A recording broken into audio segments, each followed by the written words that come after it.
प्यारे साथ संगत जी, आप सभी को राधा स्वामी जी। संगत जी, बाबा जी कहते हैं कुछ भी बाहर नहीं है, सब कुछ अंदर ही है। तो घर पर रहकर भी हम भजन सिमरन नाम की कमाई कर सकते हैं। कुछ भी चीज़ ऐसी नहीं है जो हमारे साथ जाएगी, कोई भी रिश्ता नहीं है जो कि हमारे कर्मों का बोझ को हल्का कर सके। इसलिए जितना हो सके नाम की कमाई करिए और ज़्यादा से ज़्यादा समय अपने भजन सिमरन पे कीजिए।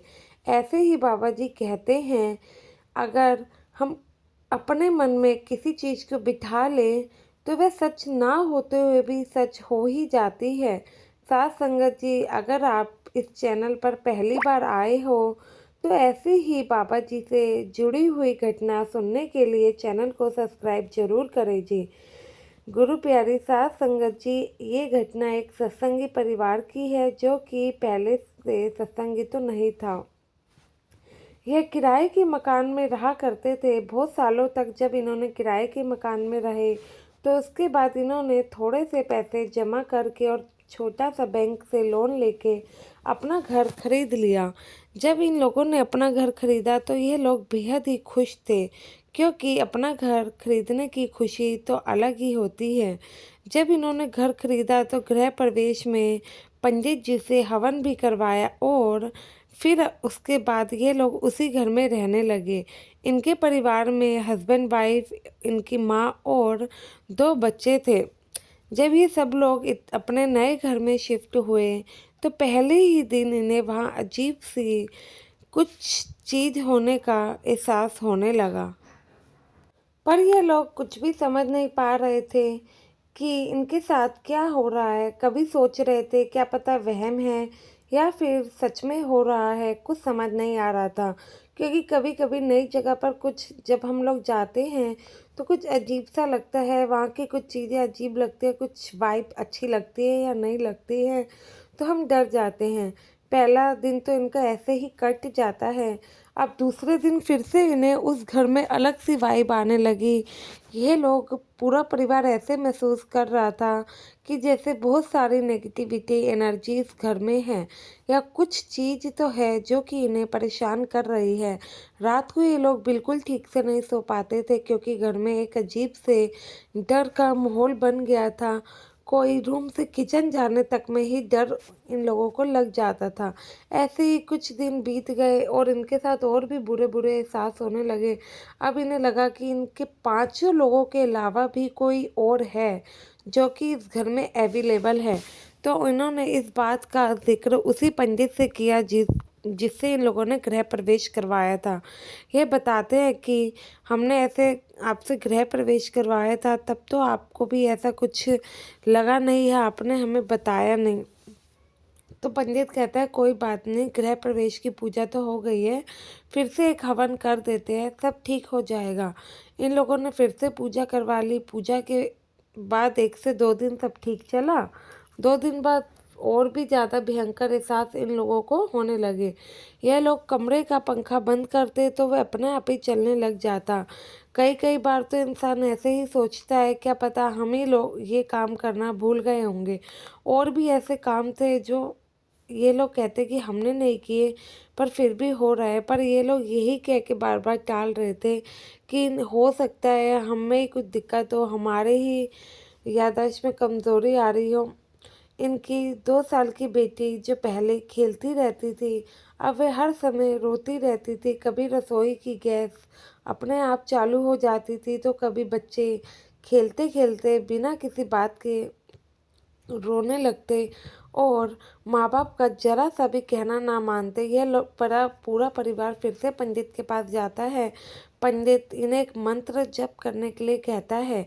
इन्होंने वो भी करना शुरू कर दिया, लेकिन वही 1 से 2 दिन, ज़्यादा से ज़्यादा 4 दिन असर रहता और फिर से मतलब कि वही सब चीज़ें इनके साथ होने लगी। अब ये पूरा परिवार रात में डर के मारे बिल्कुल नहीं सो पाता था। इन्हें उस घर में डर लगता था। उस कॉलोनी में ये नए नए आए थे तो ज़्यादा किसी पड़ोसी से भी कोई बातचीत नहीं थी। इन्होंने इसके बारे में अपने रिश्तेदार से बात करी तो उन्होंने यही कहा कि घर में गंगा जल छिड़का करो और भी कई पैतरे आजमाने के लिए कहा कि पूजा करो। इन लोगों ने सब कुछ करके देख लिया, लेकिन घर से नेगेटिविटी जाने का नाम ही नहीं ले रही थी। फिर से इनके साथ यही हादसे हो ही रहे थे। एक दिन में ऐसे ही हादसा हुआ। उस समय कोई भी नहीं था। बच्चों की दादी घर पर अकेली थी, तो वह डर गई और डर के मारे एकदम से घर के बाहर आकर बैठ जाती हैं। वह बैठी ही थी कि इतने में एक अम्मा सामने से आ रही होती हैं, रिक्शे से उतरती हैं। तो अम्मा आती हैं, इनसे अपने आप बात करती हैं, कहती हैं, नमस्ते करती हैं और कहती हैं, आपको तो आज देखा है, आप यहाँ पर नए आए हो तो दिखते ही नहीं हो। तो फिर वह दादी, बच्चों की दादी कहती है कि मैं आपको डेली देखती हूँ, आप रिक्शा से कहीं जाते हो, आप इस उम्र में भी कोई काम करते हो क्या? तो वह अम्मा कहती है, नहीं नहीं, मैं तो अपने सदगुरु की सेवा करती हूँ, मैं इस उम्र में भला क्या काम करूँगी। तो अम्मा कहती है, आप तो बहुत ही कम बाहर निकलते हो, आज आपको बाहर देखा तो मैंने सोचा चलो आपसे बात कर लेती हूँ। तो वह उन बच्चों की दादी अंदर से एक और कुर्सी ले आती हैं, तो दोनों वहाँ पर बैठकर बातें करने लगते हैं। तो वह बच्चों की जो दादी थी वह अम्मा को बताती हैं कि पता नहीं क्या हो गया है, हम तो इस घर में आकर फंसी गए हैं। जब से इस घर में आए हैं हमें नहीं पता कि कैसे वो अजीबो-अजीब घटनाएं हमारे साथ हो रही हैं।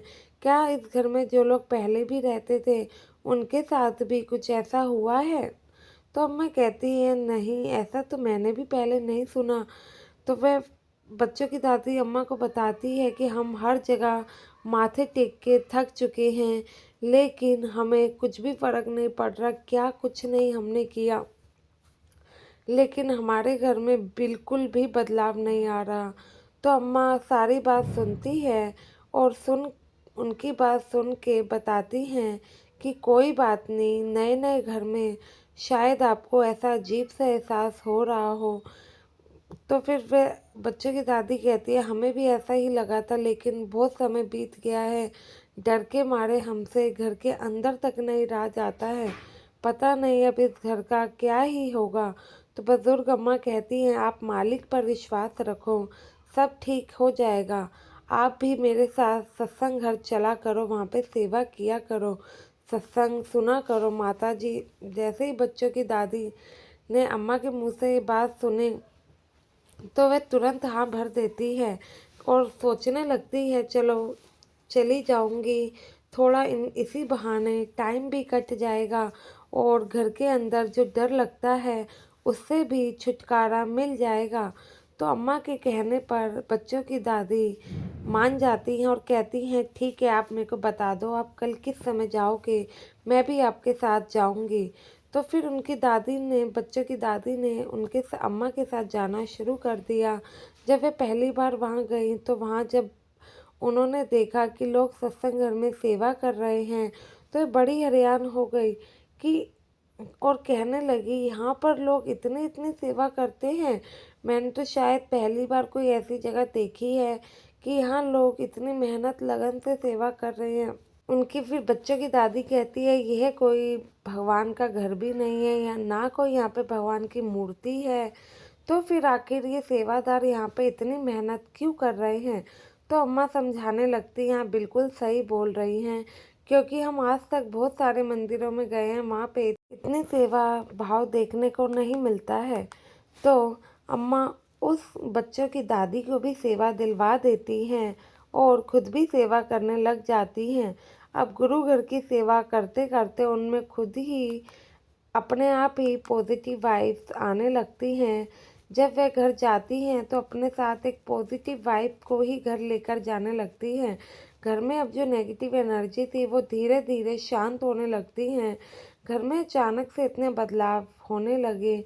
तो कुछ दिन के बाद माता जी अपने बेटे बहू और बच्चों को भी साथ में ले जाने लगती हैं और कहती हैं, जो साथ में अम्मा रहती हैं वह डेरे जा रही हैं भंडारे पे, और हमें भी वहाँ पर चलना चाहिए। जब यह पूरा परिवार अम्मा के साथ डेरे गया तो वहाँ पर इन्हें प्रसाद दिया गया।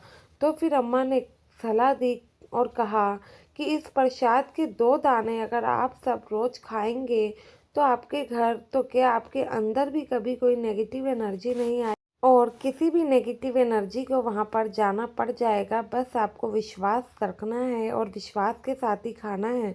तो पूरे परिवार ने विश्वास के साथ प्रसाद खाना शुरू कर दिया और सत्संग पे पूरा परिवार साथ जाता था। अब जो इनके साथ डरावने एहसास होते थे वो बिल्कुल होना बंद हो गए। आज इनके इस घर में रसोई और हर कमरे में बाबा जी की फ़ोटो है। अब इन्हें भी ये भी समझ आ गया कि इनका लक्ष्य क्या है। पहले तो ये सिर्फ भटकते थे, कहीं पर भी माथे टेकते थे, लेकिन आज ये बाबा जी के सत्संग सुनकर इतने पॉजिटिव हैं कि लोगों को भी सत्संग जाने के लिए प्रेरित करते हैं और पूरी तरीके से ये पूरा परिवार सत्संगी बन चुका है।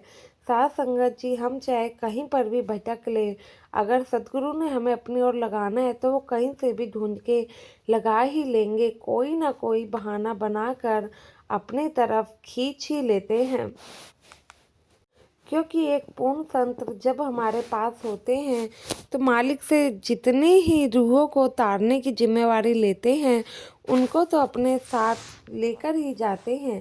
साथ संगत जी, इसी के साथ आपसे विदा लेते हैं। वीडियो को लाइक करने के बाद शेयर भी ज़रूर कीजिएगा, जिससे कि यह सभी संगत तक पहुंच सके और जो लोग इस चैनल से नहीं जुड़े हैं वे भी जुड़ सके। और कमेंट में राधा स्वामी लिखना मत भूलिएगा जी। गुरु प्यारी साथ संगत जी, आप सभी को मेरी तरफ से प्यार भरी राधा स्वामी जी।